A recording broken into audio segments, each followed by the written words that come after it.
ಬೇಕನ್ಸತ್ತೆ. ಮೊದಲು ಹೇಳ್ಯಾದೋ ಎರಡನೇ ಸಲ ಹೇಳ್ಯಾದೋ ಅದಕ್ಕೆ ನಾವೆಲ್ಲ ಇಲ್ಲಿ ಅದಿರಿ ಅಂತಂದ್ರೆ ನಮ್ಮ ಮಕ್ಕಳು ಆ ಒಂದು ಮೊದಲನೇ ಸಂದರ್ಭವನ್ನು ನೋಡ್ಲಿಕ್ಕೆ ಮೊದಲನೇ ರಿಸಲ್ಟ್ ಬಂದಾಗ ಏನು ಹೇಳಿಲ್ಲ ಆ ಸನ್ನಿವೇಶವನ್ನ ನೋಡಲಿಕ್ಕೆ ನಮ್ಮ ತಂದೆ ತಾಯಿ ಮನೆಯೊಳಗೆ ಹೋದ್ರೆ ನಿಮ್ಗೆ ಹೇಳ್ತಾರೋ ಈ ಸಲ 10th ಅದಿ ಭಾಳ ಅಭ್ಯಾಸ ಮಾಡ್ಕೊ ಕೆಲಸನ ಮಾಡ್ತೀನಿ ಅಂತ ತಾಯಿಂದ್ರೆ ಹೇಳ್ತಾರಲ್ಲ. ಉಳಿಕೆ ಟೈಮ್ನಾಗ ಏನಾದರೂ ಕೆಲಸ ಮಾಡ್ದಂಗೆ ಬರೀ ಬರೋಬ್ಬರಿ ಹೇಳ್ತೀವಿ, ರೆಡಿ ಆಗ್ತೀವಿ, ಸ್ಕೂಲಿಗೆ ಹೋಗ್ತೀವಿ, ಇಲ್ಲಿ ಒಬ್ಬಕ್ಕೆ ಏನೋ ಹೆಲ್ಪ್ ಮಾಡೋದಿರ್ತಾರೆ. ಆದರೂ ಕೂಡ ಅವಳ ತಾಯಿ ಪರೀಕ್ಷಾ ಎಲ್ಲ ಇಷ್ಟು ಕೆಲಸ ಮಾಡ್ಕೊಡ್ತೀನಿ, ಇಷ್ಟು ನಮಗೆ ಬಟ್ಟೆ ಮರೆ ಕೊಟ್ಟು ನಮಗೆ ಏನು ಬೇಕು ಪುಸ್ತಕ ಅದೇನು ಬೇಕು ಎಲ್ಲಾನು ವ್ಯವಸ್ಥೆ ಮಾಡಿಕೊಟ್ಟು ಅವ್ರಿಗೆ ಕಷ್ಟನೋ ಸುಖನೋ ಪೇರೆಂಟ್ಸ್ಗೆ.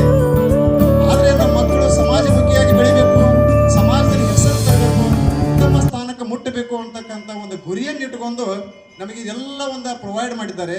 ಈ ಒಂದು ಶಿಕ್ಷಣಕ್ಕೆ ನಮಗೆ ಪೂರಕವಾಗಿ ಕೊಟ್ಟಿದ್ದಾರೆ ಅಂದರೆ ಅವರಿಗೆ ನ್ಯಾಯಯುತವಾಗಿ ನ್ಯಾಯವನ್ನು ದೊರಕಿಸಿಕೊಡೋದು ಮಕ್ಕಳಾದ ನಿಮ್ಮ ಕರ್ತವ್ಯ ಇದೇನೋ ಇಲ್ಲೋ. ಆ ನಿಟ್ಟಿನಲ್ಲಿ ನಾವು ಅಷ್ಟು ಒಂದು ಭಾವನಾತ್ಮಕವಾಗಿ ಅಷ್ಟೋ ಒಂದು ಚಾರಿತ್ರ್ಯವಂತರವಾಗಿ ಅದರಲ್ಲಿ ಮೂಳಿಗೆ ಅದರಲ್ಲಿ ತೊಡಿಕೊಂಡು ಅಧ್ಯಯನ ಮಾಡೋದ್ರಿಂದ ಅವರಿಗೆ ನ್ಯಾಯ ಕೊಡ್ಲಿಕ್ಕೆ ಸಾಧ್ಯ ಆಗತ್ತೆ, ಕಲಿಸಿದ ಗುರುಗಳಿಗೆ ಒಂದು ಹೆಮ್ಮೆ ಕೊಡ್ಲಿಕ್ಕೆ ಸಾಧ್ಯ ಆಗತ್ತೆ ಅಂತಕ್ಕಂಥ ಸಂಗತಿಗಳನ್ನು ಮುಂದೆ ಹೇಳ್ತಾ